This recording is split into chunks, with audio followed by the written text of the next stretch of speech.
Hello नमस्कार साथियों, मैं हूं नारायण पटेल आपके अपने चैनल पे। जैसा कि आपको पता है कि मैं पिछले 3 वर्षों से विद्या ज्ञान प्रवेश परीक्षा की तैयारी करवाते हैं फ्री ऑफ कास्ट। जी हाँ, इस बार भी हमने सोचा कि आपको अगले सत्र अर्थात 2023 और 24 की तैयारी आज से ही कर देनी चाहिए, क्योंकि विद्या ज्ञान प्रवेश परीक्षा में क्लास 6 के लिए लगभग 1,50,000 बच्चे बैठते हैं, जिनमें से केवल और केवल 300 बच्चे चुने जाते हैं। अर्थात इसके कंपटीशन का अंदाजा आप लगा सकते हैं। लगभग 500 बच्चों पर एक बच्चे का चयन होता है। तो कंपटीशन कितना टफ है। यदि आपको कंपटीशन में बने रहना है तो आपको एक बहुत अच्छी रणनीति बनानी होगी।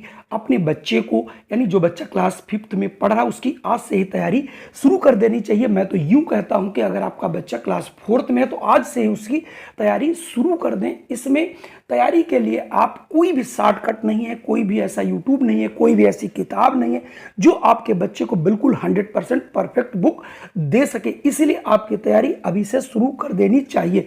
इसीलिए हमने 2023 और 24 की तैयारी के लिए पहला वीडियो लेकर के आया हूं, जिसमें मैंने गणित के वे 10 प्रश्न रखे हैं जो विगत वर्षों में पूछे गए हैं।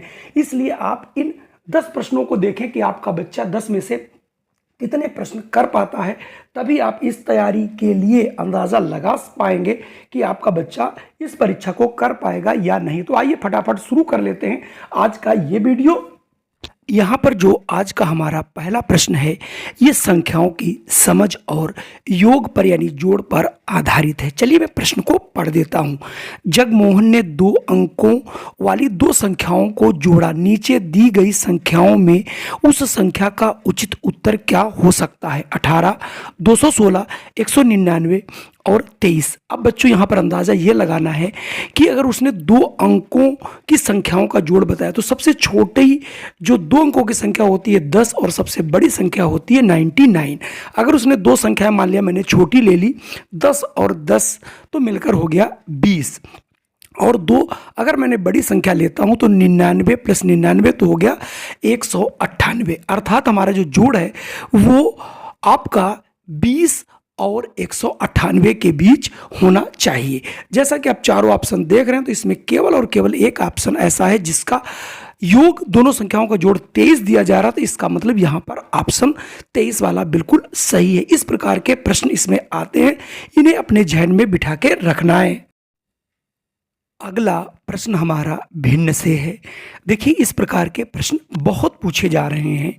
दिए गए वृत्तों के छायांकित भाग को भिन्न में व्यक्त किया जा सकता है। तो आपको भिन्नों की समझ बहुत अच्छी होगी, तभी आप इन प्रश्नों को कर पाएंगे। तो देखिए, पहला यहाँ पर 3 आपको वृत्त दिए गए हैं, 2 वृत्त आपके पूरे शेडेड हैं और तीसरा वाला आधा।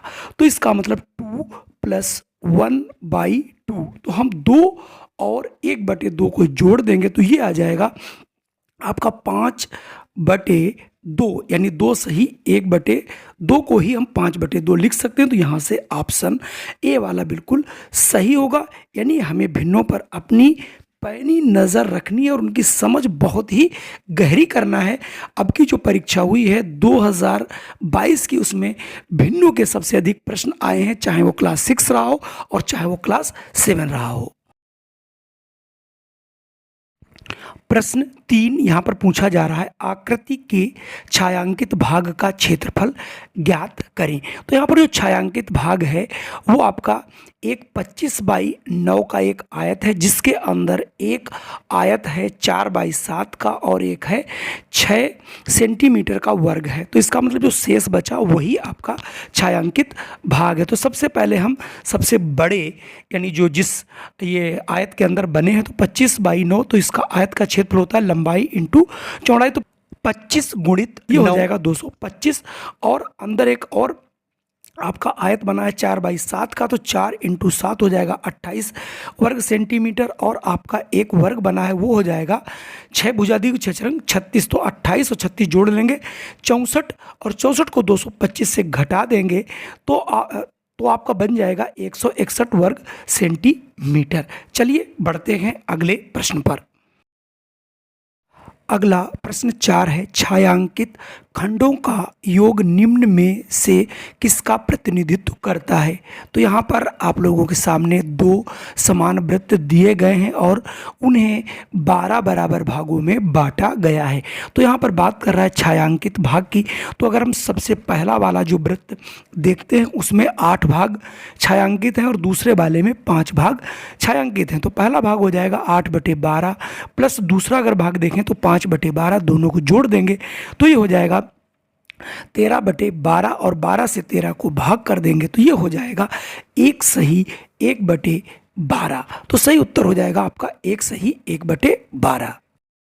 अगला प्रश्न भी हमारा संख्याओं से ही है। दो क्रमागत पूर्णांकों के मध्य में भिन्न 5/7 स्थित है।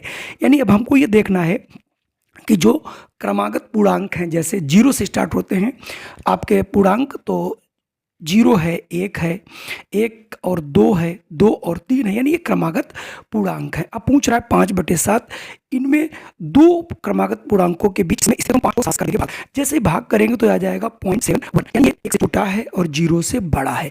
इसका मतलब 0 और 1 के बीच ये संख्या स्थित होगी और 0 और 1 दोनों ही हमारे क्रमागत पूर्णांक है, इसलिए यहाँ से ऑप्शन ए वाला बिल्कुल सही होगा। चलिए बढ़ता हूँ अगले प्रश्न पर। अगला प्रश्न आपका समय पर आधारित है। जूलिया को आधा घंटे यानी 1/2 घंटा कपड़ा धोने, अपने बालों में कंघी करने और कपड़ा पहनने के लिए लगता है तथा 1/4 घंटे नाश्ता करने में लगता है। तो जूलिया को स्कूल जाने के लिए तैयार होने में कितना समय लगता है? 65 मिनट, 45 मिनट, 80 मिनट या फिर 75 मिनट।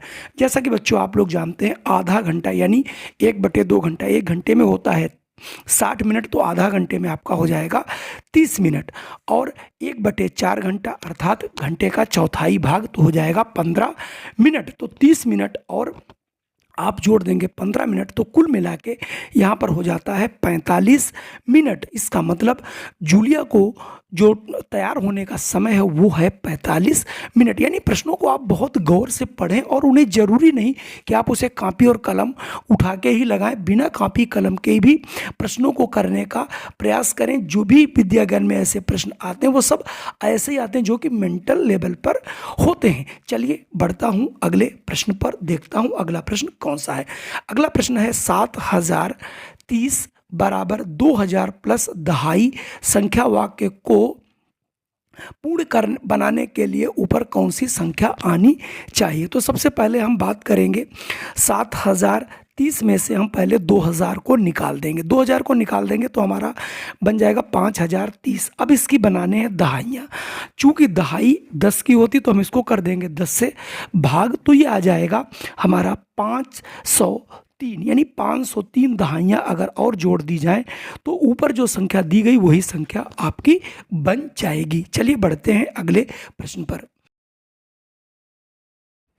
अगला प्रश्न भाग पर आधारित है कि 1,11,111 को 11 से भाग देने पर क्या प्राप्त होगा।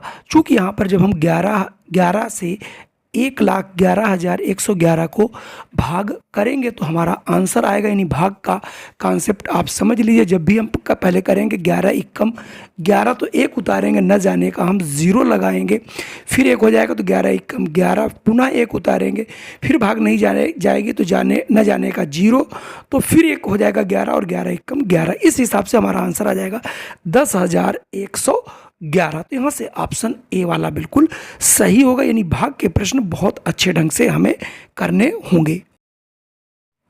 अगला प्रश्न बेहद अच्छा प्रश्न है। किसी विद्यालय में 360 विद्यार्थी हैं जिनमें 2/3 लड़कियां और शेष लड़के हैं। लड़कों की संख्या के 3/4 खिलाड़ी हैं, जो खिलाड़ी नहीं हैं उन लड़कों की संख्या बताइए। तो सबसे पहले हम चूँकि 360 कुल बच्चे हैं उसका 360 का 2/3 कर देंगे तो ये संख्या आ जाएगी 240। अब हम 360 में से 240 घटा देंगे तो निकल आएंगे लड़कों की संख्या। तो यानी लड़कों की संख्या 120 है। 120 में से जो लड़के 3/4 4 लड़के हैं वो आपके खिलाड़ी हैं। तो हम 120 का जो है 3/4 निकाल देंगे तो हो जाएगा 90, यानी 90 लड़के खिलाड़ी हैं 120 में। अब 120 में से हम 90 को घटा देंगे, जिससे पता चल जाएगा कितने लड़के हैं जो खिलाड़ी नहीं हैं। तो 120 में से 90 को घटा देंगे तो ये संख्या आ जाएगी 30। तो इस प्रकार से हम इसका कैलकुलेशन कर लेंगे। चलिए बढ़ते हैं अगले प्रश्न पर। अगला प्रश्न हमारा सरलीकरण से काफ़ी आसान प्रश्न है। 165 भाग 15 प्लस 5 इंटू 10 को सरल कीजिए। तो सबसे पहले बॉड मास का रूल लगाने के अनुसार सबसे पहले भाग को हल करते हैं। तो 165/15 प्लस 5 गुणित 10 लिख लेंगे। अब 15 से 165 को काट लेंगे, आ जाएगा 11 प्लस, और उधर हम फिर गुणा कर सकते हैं, 10 × 5 = 50 बराबर 11 प्लस 50 बराबर 61, यानी 61 यहाँ से आंसर हो जाएगा। इस प्रकार का भी प्रश्न कभी कभी आपको देखने को मिलते हैं। आज का हमारा अंतिम प्रश्न, नीचे दिए गए चतुर्भुजों के समूह में से किस समूह में 2 जोड़े समकोण और 2 ही जोड़े समांतर भुजाएं हैं। तो यहाँ पर आपको 4 समकोण और 4 यानी जो 2 भुजाओं के जो जोड़े हैं वो समानांतर होने चाहिए, ऐसा यहाँ पर आपको ढूंढ के लिखना है। तो यहाँ पर अगर हम सबसे पहले ही चित्र की बात करें तो एक वर्ग और एक आयत दिखाया गया है। प्रत्येक वर्ग के चारों कोण समकोण होते हैं और आपका जो आयत होता है उसके भी चारों कोण समकोण होते हैं और उनकी भुजाएं भी आपस में समानांतर होती हैं। तो यहाँ से ऑप्शन ए वाला पहला ही सही होगा, अन्य हमें ऑप्शन देखने की ज़रूरत नहीं है। तो ये थे आज के हमारे 10 प्रश्न। और अगर आप हमारे व्हाट्सएप ग्रुप से जुड़ना चाहते हैं, फ्री ऑफ कास्ट अपने बच्चे को तैयारी कराना चाहते हैं, तो आप तुरंत हमारे व्हाट्सएप नंबर 7651848251 पर जाइए और हमें व्हाट्सएप पे लिखिए VG 2023-24। हम आपको व्हाट्सएप ग्रुप में सम्मिलित करेंगे।